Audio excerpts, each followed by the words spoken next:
Sanju Samson cross போட்டதை கௌதம் கம்பீரும் படிக்கல, வேற எந்த ரைட்டிஸ்ட் சோகால்டு ரைட்டிஸ்ட் மீடியாவும் படிக்கல. எந்த சாமி கும்பிடுறவங்களும் இந்து சாமியை இழிவுபடுத்தாதீங்கப்பா அப்படின்னு தான் சொல்லிட்டு இருக்கோமே தவிர.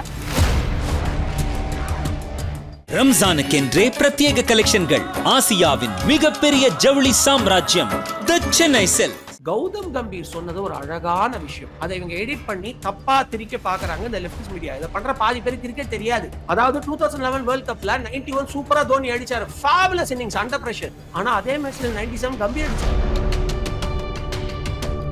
சஞ்சு சாம்சன் அப்படியே தூக்கி புகழற சூடோ லெஃப்ட் மீடியா மனு பாக்கர் பகவத்கீதையை கோட் பண்ணப்ப என்ன சொல்லுச்சு?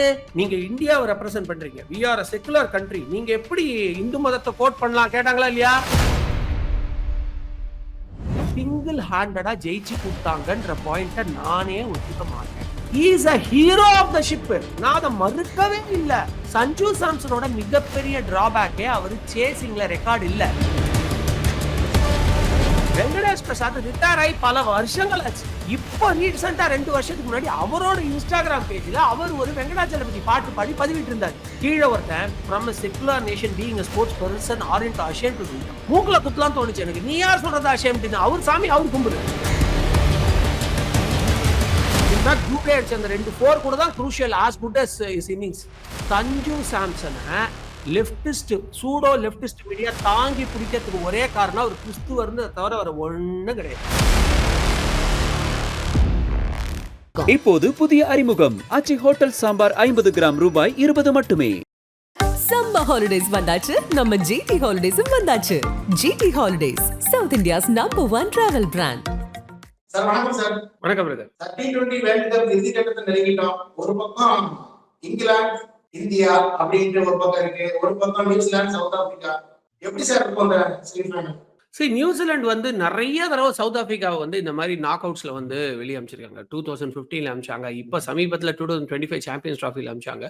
பட் இந்த முறை I think south Africa will take revenge. அவங்க வந்து டெஃபினட்டா நியூசிலாண்டை பீட் பண்ணிட்டு வரதுக்கான சாத்தியக்கூறுகள் ஜாஸ்தி. ப்ரொவைடட் ஸ்பின்னாச்சும் கொஞ்சம் பெட்டரா விளையாடணும். ஏன்னா ஈடன் கார்டன் ஸ்டேடியம் ஸ்பின்னுக்கும் சவுத் ஆப்பிரிக்காவோட வேர்ல்டு கப் டோர்னமெண்ட்ஸ்க்கும் வந்து ஒரு ஏகராசி. 3 விஷயம். சவுத் ஆப்பிரிக்காவோட வேர்ல்ட் கப் டோர்னமெண்ட், ஸ்பின்னு, அதுக்கப்புறம் மழை. இது 3 சவுத் ஆப்பிரிக்காவுக்கு என்னைக்குமே எதிராக நடக்கும். அதனால அதுவும் நியூசிலாண்டுக்கு அப்படியே ஆப்போசிட், அவங்களுக்கு லக்கா நடக்கும். அதனால they have to south Africa have to play spin a little carefully. ஆனா இப்ப இருக்கிற டீம் நல்லா விளையாடுறாங்க. உங்களுக்கு வந்து பிராவிஸ்மே நல்ல ஸ்பின் அடிக்கிறாரு, மார்க்ரம் சூப்பரா அடிக்கிறாரு, டிகாக்கு கிளிக் ஆயிடுச்சுன்னா ஒரு ஸ்டேஜ்ல யார் போடாலும் அடிக்கிறாரு. ஸோ இவங்க 3 பேரை நம்பி I strongly believe that South Africa will definitely come. And India England போன T20 வேர்ல்டு கப்லயும் நாம தான் செமிஃபைனலிஸ்ட். அதனால it will be a repeat. India வந்து இங்கிலாண்டை வான்கடையில தோக்கடிப்பாங்க. And we will India and South Africa 2024ஓட ரிப்பீட் அப்படியே நடக்கும். இந்தியா கப் ஜெயிக்கும் நான் நம்புறேன். Okay sir. இப்போ சவுத் ஆப்பிரிக்கா இது வரைக்கும் தோல்வியே சந்திக்காம இருக்கு மொத்த மேட்ச்லயுமே. நியூசிலாந்து பல ஸ்ட்ரகிள்ஸ் தாண்டி தான் செமிஃபைனலுக்குள்ளே வந்திருக்காங்க. எப்படி இருக்கும் இன்னைக்கான போட்டி? கண்டிப்பா வந்து ஒரு ஒன் சைடட் மேட்சா இருக்காது பிரதர். இந்த ஆன்சர் இங்கே எடுத்துக்கோங்க. கண்டிப்பா ஒரு ஒன் சைடட் மேட்சா இருக்காது பிரதர். லாஸ்ட் டைம் செமிஃபைனல்ல உங்களுக்கு ஞாபகம் இருக்கும், சவுத் ஆப்பிரிக்காவும் ஆப்கானிஸ்தானும் மோதினாங்க T20 வேர்ல்ட் கப் 2024ல. அப்ப வந்து 54 ஃபார் 4-5 அந்த மாதிரி பயங்கரமா மடமடமடமடன்னு விக்கெட் விழுந்து ஒரு ஈஸி மேட்சா ஒன் சைடட் மேட்சா இருந்துச்சு. கண்டிப்பா இந்த முறை அந்த மாதிரி ஒன் சைடடா இருக்காது. ஏன்னா என்னதான் நியூசிலாந்து வந்து ரொம்ப ஸ்ட்ரகிள் பண்ணி தான் வந்திருக்காங்க, பயங்கர ஃபைட் தான் ஆல்சோ டோர்னமெண்ட் அப்படின்னா கூட இந்தியன் பிச்சர்ஸ்ல they are good at playing. For example, ஆனா நீங்க கேட்கலாம், அப்ப வந்து நியூசிலாந்து வந்து இந்தியாவோட ட்ரை சீரிஸ் பைலேட்டரல் சீரிஸ் ஆடும்போது கூட it was not that good அப்படின்னு. பட் இன்னைக்கு they will do a comeback எனக்கு தோணுது. ஏன்னா Daryl Mitchell is yet to fire. And Daryl Mitchell Indian பிச்சில் எப்பவுமே சூப்பரா விளையாடுவாரு. ஓகேங்களா? அண்ட் இத்தனை நாள் அவங்க ஸ்ரீலங்கன் ட்ராக்ல ஆடினால பெரிய ஸ்கோர் கொடுக்க முடியல. நேரா சாண்டனா தான் நம்பணுங்கிற மாதிரி அவங்களுடைய பேட்டிங் ஆர்டர் பாவமா இருந்துச்சு. பட் போன மேட்ச் வந்து அகைன்ஸ்ட் அகைன்ஸ்ட் இங்கிலாந்து வந்து பிலிப்ஸ் நல்லா ஃபயர் பண்ணியிருந்தாரு.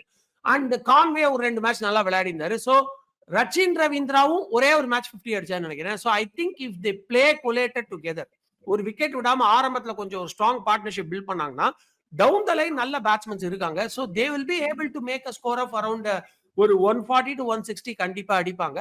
which South Africa will kind of easily break unless otherwise spinners ஏதாவது ஒரு அப்செட் கொடுக்குறாங்க. இப்ப திடீர்னு வந்து பாத்தீங்கன்னா போன மேட்ச்ல சாண்டனர் சூப்பரா போட்டிருந்தாரு, ரவீந்திரா வந்து 4 wicket எடுத்திருந்தாரு.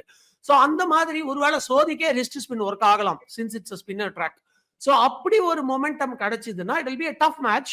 Provided New Zealand bats first அவர் 160 170 அடிக்கிறாங்க அப்படின்னா. ஒருவேளை நியூசிலாந்து ஃபர்ஸ்ட் போலிங் பண்ணாங்க, சவுத் ஆப்பிரிக்கா ஃபர்ஸ்ட் பேட்டிங் பண்ணாங்கன்னா கைண்ட் ஆஃப் ஒன் சைடட் ஆயிடும். ஏன்னா ஒன்ஸ் சவுத் ஆப்பிரிக்காக்கு பேட்டிங் கிளிக் ஆயிடுச்சுன்னா அவங்க ஈஸியா 180 அடிப்பாங்க இந்த பிச்சில். New Zealand will not be able to even come closer to it. In case New Zealand எதுவும் வின் பண்றதுக்கு வாய்ப்புகள் ஏதாவது இருக்கா ஒரு பக்கம்? அதுதான் நான் சொல்றேனே, ஸ்பின்னர்ஸை ரொம்ப நிறைய தடவை சவுத் ஆப்பிரிக்கா அதை பண்ணியிருக்காங்க. So I would not say it's zero opportunity. I would say 20% நியூசிலாந்துக்கு சான்ஸ் இருக்கு. ஏன்னா I would not say that New Zealand வந்து அவங்களுடைய திறமையினால அப்படிங்கிறத விட சவுத் ஆப்பிரிக்கா திடீர்னு ஸ்பின்னர்ஸ் எனக்கு ஆடவே தெரியாதுங்கிற மாதிரி விளையாடுவாங்க. பட் இந்த பேட்டிங் லைனப் அந்த மாதிரி இல்ல. டேவிட் மில்லரே ஃபார்ம்ல இருக்காரு. எல்லாத்தோட பிரேவிஸ் நல்லா ஹிட் பண்ணி கிளிக் ஆயிடுச்சு அப்படின்னா he will rock. even for spinners he will be a threat. அதனால I believe it won't happen. ஆனா நியூசிலாண்டோட ஒரு மிகப்பெரிய சக்தி அவங்களுடைய ஃபீல்டிங். நீங்க சவுத் ஆப்பிரிக்கா கூட எப்பயாவது ஒரு டிராப் பண்ணதை பார்த்திருப்பீங்க. இந்த சைட்ல இந்த வேர்ல்டு கப்லயே one of the best fielding சைட்ஸ்னா நியூசிலாந்து தான். நாட் ஈவன் சிங்கிள் டிராப் எனக்கு தெரிஞ்ச வரைக்கும். அப்படி ஒரு ஸ்ட்ராங் டீம். ஸோ ஃபீல்டிங்க ஒரு ஸ்ட்ராங் பவரா வச்சு அவங்களுடைய ஸ்பின்னர்ஸ் கொஞ்சம் ஆப்பர்ச்சுனிட்டிஸை யூட்டிலைஸ் பண்ணாங்கன்னா there is a 20% chance that they can upset South Africa. But that's very feeble. ஏன்னா சவுத் ஆப்பிரிக்கா நிறைய தடவை வந்து நாக் அவுட் தோத்துருக்காங்க நியூசிலாந்து கிட்ட வேர்ல்ட் கப் ஸ்டேஜ்ல. அதுக்கு ஒரு சரியான பழிவாங்களுக்கான ஆப்பர்ச்சுனிட்டி இதுதான். they have got wonderful all-round team. கிட்டத்தட்ட 6-7 பேர் ஆல்ரவுண்டராகவே இருக்காங்க சவுத் ஆப்பிரிக்கால. உங்களுக்கு ஞாபகம் இருக்கும், இந்தியாவுக்கு எதிரான மேட்ச்ல 7வது ஓவர் போடும்போது 6 bowlers கம்ப்ளீட் பண்ணிட்டாங்க ஆல்ரெடி. ஸோ அவ்வளவு ஆல்ரவுண்டர்ஸ் இருக்காங்க. So definitely South Africa will come in flying colours. ஃபைனல்லே அகமதாபாத்ல நம்ம கொஞ்சம் ரிஸ்க் தான். But still we will win. இப்போ சவுத் ஆப்பிரிக்காவுக்கு லீக் மேட்ச்லலாம் நல்லா விளையாடுவாங்க. இந்த மாதிரி செமிஃபைனல் ஃபைனல் வந்தால் கொஞ்சம் சொதப்புவாங்களே, அந்த மாதிரி எதுவும் ப்ரெஷர் ஹேண்டில்ஸ் எதுவும் இருக்கா? அது வந்து இப்போ அந்த ஒரு இது போயிடுச்சு பஸ். அந்த ஒரு ஜிங்ஸ் இப்போ போயிடுச்சு. ஏன்னா WTC ஜெயிச்சிட்டாங்க. WTC ஜெயிச்ச தைரியத்துல அவங்க டீம் பயங்கர கான்ஃபிடென்ட்டா இருக்காங்க. இதே ஒருவேளை WTC தோத்து இருந்தா டெஃபினட்டா அந்த நர்வஸ்னஸ் இருக்கும். ஏன்னா நீங்க வந்து last match India versus south Africa அந்த ஃபைனல் மேட்ச்ல நீங்க பாத்தீங்க, நல்ல பொசிஷன்ல கமாண்டிங் பொசிஷன்ல இருந்தாங்க. ஒரு விக்கெட் விழுந்துச்சு, ஒரு போல்டு நடந்துச்சு. Still the match was there in their hand. But அதுக்கப்புறம் தொப்புன்னு எப்படி விட்டாங்கன்னு பாத்தீங்க நீங்க.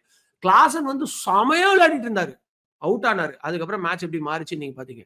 சோ அந்த ஒரு ஃபியர் இருக்கதான் செஞ்சுது. பட் இந்த டீம் என்னால அந்த ஃபியர் பெருசா பார்க்க முடியல. ஏன்னா ஆல்ரெடி ஒரு WTC ஜெயிச்சிட்டோம். ஸோ இனிமே வேர்ல்டு கப் ஜெயிக்க முடியாதுன்ற நிலைமை இல்ல. வி வில் டூ இட்ன்ற கான்ஃபிடன்ஸ் எனக்கு தெரியுது. ஸ்பின்னை மட்டும் கொஞ்சம் கேர்ஃபுல்லா ஆடணும். Because we are playing in Eden gardens.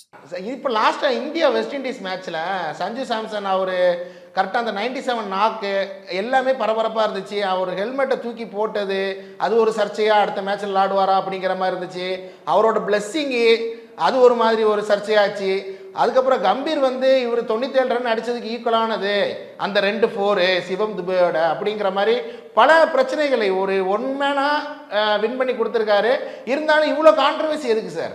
நான் திருப்பியும் சொல்றேன், இந்த லெப்டிஸ்ட் கூட கிடையாது, சூடோ லெப்டிஸ்ட் மீடியா இருக்காங்க பார்த்தீங்களா, அவங்க எல்லாருக்கும் தயவு செஞ்சு உங்க தலையீட்டை ஸ்போர்ட்ஸ்ல கொண்டாடாதீங்கன்னு கேட்கிறேன். ஓகேங்களா? India is the best performing country in terms of economy. அது வந்து உலக IMC சொல்லிட்டு இருக்கு. ஓகேங்களா? நிறைய விஷயம் எல்லாருமே யுத்தத்திலையும் நம்மளை சுத்தி இருக்கிற நாடு எல்லாமே வறுமையில கஷ்டப்படும் போது we are doing a great job. அதெல்லாம் நீங்க ஒத்துக்க போறது இல்லை. அதை பத்தி பேசுறதுக்கான இடம் இது இல்லை. ஆனா தயவு செஞ்சு ஸ்போர்ட்ஸ்ல இந்த லெப்டிஸ்ட் மீடியாவை மூக்க நுழைக்க சொல்லாதீங்க. ஏன்னா not even a single person objected Sanju Samson pudding cross. புரியுதா உங்களுக்கு? ஏன்னா நம்ம நாடே டிவோஷனல் நாடு தான். ஓகேங்களா? பிரச்சனை என்னன்னா எந்த சாமி கும்பிடுறவங்களும் இந்து சாமியை இழிவுபடுத்தாதீங்கப்பா அப்படின்னு தான் சொல்லிட்டு இருக்கோமே தவிர சஞ்சு சாம்சன் கிராஸ் போட்டதை கௌதம் கம்பீரும் படிக்கல, வேற எந்த ரைட்டிஸ்ட் சோகால்டு ரைட்டிஸ்ட் மீடியாவும் படிக்கல. யார படிச்சா தெரியுமா? மனு பாக்கர் ஞாபகம் இருக்கா? 2 மெடல் இந்தியாவுக்கு மாசா ஜெயிச்சு கொடுத்தாங்களா 2024 ஒலிம்பிக்ஸ்ல பெண்மணி. அவங்களை என்ன சொன்னாங்க? பகவத்கீதை எனக்கு ரொம்ப ஹெல்ப்ஃபுல்லா இருந்துச்சுங்க. அவங்க சாமி அவங்க சொல்றாங்க. அதை பத்தி இதே pseudo left media Sanju Samson அப்படியே தூக்கி புகழற சூடோ லெப்ட் மீடியா மனு பாக்கர் பகவத்கீதையை கோட் பண்ணப்ப என்ன சொல்லுச்சு? நீங்க இந்தியாவை ரெப்ரசென்ட் பண்றீங்க, we are a secular country, நீங்க எப்படி இந்து மதத்தை கோட் பண்ணலாம் கேட்டாங்களா இல்லையா? அதை விடுங்க சார். வெங்கடேஷ் பிரசாத் ஞாபகம் இருக்கா உங்களுக்கு? ஒரு சூப்பரான போலர் 90s ஓஜி, அவர் ஒரிஜினல் கேங்ஸ்டர் இன் போலிங். அவரும் ஸ்ரீநாத்தும் ஜவஹர் ஸ்ரீநாத்தும். வெங்கடேஷ் பிரசாத் ரிட்டையர் ஆகி பல வருஷங்கள் ஆச்சு. இப்ப ரீசெண்டா 2 வருஷத்துக்கு முன்னாடி அவரோட இன்ஸ்டாகிராம் பேஜ்ல அவர் ஒரு வெங்கடாச்சலபதி பாட்டு பாடி பதிவிட்டு இருந்தாரு. கீழே ஒருத்தன் from a secular nation being a sports person aren't ashamed to do it. மூக்குல குத்தலாம் தோணுச்சு எனக்கு. நீ யார் சொல்றது ashamed? அவர் சாமி அவர் கும்புறாரு. அப்புறம் அதே ஆளுடைய அந்த அக்கௌண்ட்டை ஃபாலோ பண்ணி பார்த்தா இப்ப லேட்டஸ்டா சஞ்சு சாம்சன் கிராஸ் போட்டதை பெருமையா போட்டு வச்சிருக்காப்ல. சோ பிரச்சனை அதுதான். சஞ்சு சாம்சன் கிராஸ் போட்டதை யாரும் குறை சொல்லவில்லை. ஆனா மனு பாக்கர் நீங்க ஏன் குறை சொல்றீங்க, இப்ப மட்டும் ஏன் சப்போர்ட் பண்றீங்கன்னா கேள்வி கேட்கறாங்க. சோ அந்த பேச்சுக்கே வரல. அடுத்து வர சிங்கிள் ஹேண்டடா ஜெயிச்சு கொடுத்தாங்கன்ற பாயிண்ட நானே ஒத்துக்க மாட்டேன். He is a hero of the ship. நான் அதை மறுக்கவே இல்லை. நான் வீடியோ போட்டிருக்கேன். ஏன்னா சஞ்சு சாம்சனோட மிகப்பெரிய டிராபேக்கே அவர் சேசிங்ல ரெக்கார்டு இல்ல. அவர் சேசிங்ல அடிச்ச ஃபர்ஸ்ட் 50 இது தெரியுமா? அதே மாதிரி வேர்ல்டு கப்ல அடிச்ச ஃபர்ஸ்ட் 50 அதை கூட விட்டுருங்க. சேசிங்ல அடிச்ச ஃபர்ஸ்ட் 50 கிட்டத்தட்ட 3-4 வருஷத்துக்கு மேல கிரிக்கெட் விளையாடிட்டு இருக்காரு எனக்கு தெரிஞ்ச T20. அப்படி இருக்கும்போது சேசிங்ல அவ்வளவு பெட்டரா இல்லாதவர் 97 ரன்ஸ், அதுவும் 50 பால்ஸ்ல, அதுவும் பெரிய அளவுக்கு ஹிட்டிங் ஷாட்ஸ் எல்லாம் இல்லாம அழகா அடிச்சாருங்கிறப்போ டேக் அ பவ், டவுட்டே கிடையாது. But he is not the single handed winner. Single handed வின்னர்னா என்ன தெரியுமா? நியூசிலாந்து இங்கிலாந்து ஜெயிச்சாங்க பாருங்க இவங்களுக்கு எதிராக, ஐ திங்க் பாகிஸ்தானுக்கு எதிராக இங்கிலாந்து ஜெயிச்சாங்க பாருங்க. Harry Brook was the only century maker. மீதி எல்லாம் சொற்ப ரன்னு, 2, 8, 6 டக்கு. ஒரே ஒருத்தர் தான் 26 ரன் அடிச்சிருந்தாரு. வேற இந்த மேட்ச்ல Tilak Varma scored wonderful 27 of 50. ஓகேங்களா? ஒரு பிரஷர்ல ஆடினாரு. 9 பாலோ 12 பாலோ 18 ரன்ஸ் நம்ம இவர் எடுத்தாரு, சூரியகுமார் யாதவ். 18 ரன்ஸ் நம்ம யாரு ஹர்திக் பாண்டியா எடுத்தாரு. அந்த குரூஷியல் மொமெண்ட்ல நீங்க சஞ்சு சாம்சனை மட்டும் ரிலே பண்ணியிருந்தீங்கன்னா அவருக்கு பயங்கர பிரஷர் ஆயிருக்கும். He would have been forced to last 2 overs சொல்றேன். Last 2 overs Hardik Pandya out ஆயிட்டு போறாரு. அந்த மொமெண்ட்ல நீங்க கொஞ்சம் மேட்ச் இமேஜின் பண்ணி பாருங்க. சஞ்சு சாம்சன் கிட்ட மட்டுமே நீங்க ஸ்ட்ரைக் கொடுத்தீங்கன்னா அவ்வளவு நேரம் அழகா பவுண்டரிஸ்ல டீல் பண்ண ஒரு 6 அடிக்க வேண்டிய வெறி கட்டாயம் வந்திருக்கும். ஓகேங்களா? எத்தனையோ மேட்ச் இவ்வளவு க்ளோஸா வந்து 5 ரன் 6 ரன்ல தோத்துருக்காங்க டீம்ஸ். பட் இந்தியா அந்த அளவுக்கு போகாம இருந்தது காரணம் எப்பவுமே தூக்கி அடிக்கிற சிவம் தூபே அன்னைக்கு அழகா 2 பவுண்டரிய ப்ராப்பர் கிரிக்கெட்டிங் ஷாட்ல ஆடினாரு. ஒரு 2 ரன் ஓடினார் பாத்தீங்களா? ஃபுட் ஒர்க்கே இல்லைன்னு நானே உங்ககிட்ட சிவம் தூபே கலாச்சிருக்கேன். கால்ல ஆணி அடிச்ச மாதிரி நின்று இருக்காருன்னு. ஆனா பைஸ்ல 2 ரன் ஓடினா போல. So everybody came out of their comfort zone. Not only Sanju Samson, even Shivan Dube. So அதனால இது சிங்கிள் ஹேண்டட் கிடையாது. பட் அதிகபட்ச கான்ட்ரிபியூஷன் ஒரு 80% கான்ட்ரிபியூஷன். இதுக்கு மேல நான் என்ன சொல்றது, 80% கான்ட்ரிபியூஷன் கண்டிப்பா சஞ்சு சாம்சன் தான். இந்த மேட்ச்ல சஞ்சு சாம்சன் வெளியேட்டீங்கன்னா நம்ம சொற்பமா தோத்துருப்போம், அதை நான் மறுக்கல. ஆனா not the only player. He was very well supported by other players நான் சொல்ல வரேன். ஒன்னு இப்ப 2 கிளாஸ். மூணாவது கௌதம் கம்பீர் சொன்னது ஒரு அழகான விஷயம். அதை இவங்க எடிட் பண்ணி தப்பா திரிக்க பாக்குறாங்க இந்த லெப்டிஸ்ட் மீடியா. இதை பண்ற பாதி பேருக்கு கிரிக்கெட் தெரியாது. ஓகேங்களா? அவர் சொன்னது இந்த தனி நபர் துதிப்பாடுறது வேண்டாம். அவரு உங்களுக்கே தெரியும் தோனியை பத்தி ரொம்ப Dhoni Dhoni Dhoni Dhoni 2011 world cup Dhoni, 2013 world cup Dhoni, இந்த T20 world cup Dhoni. Dhoni is a fabulous captain.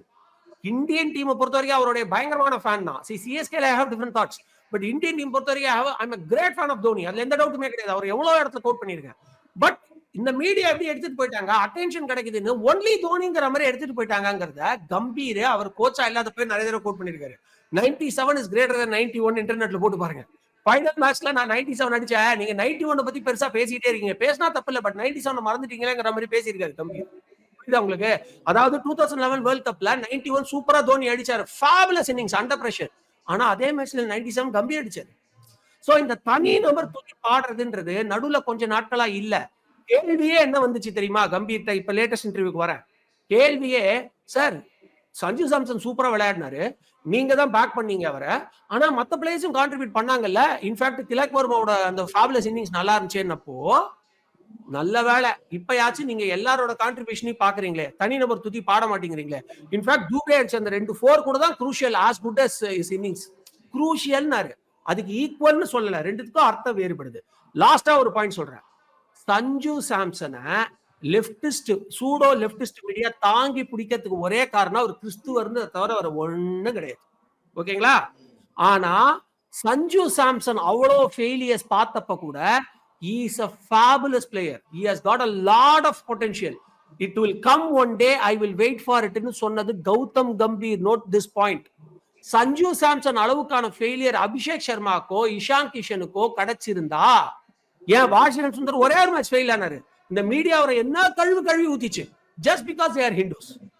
ஆனா சஞ்சு சாம்சனை அப்ப கூட இவங்க சப்போர்ட் பண்ணல, கிரிட்டிசைஸும் பண்ணல. சஞ்சு சாம்சனோட ஃபெயிலியர் பார்த்தப்ப கூட நீங்க மீடியால எப்படி வந்துச்சு, கடைசி வாய்ப்பு இதை பயன்படுத்திடுமாறா அப்படின்னு மீன் போட்டிருந்தாங்க.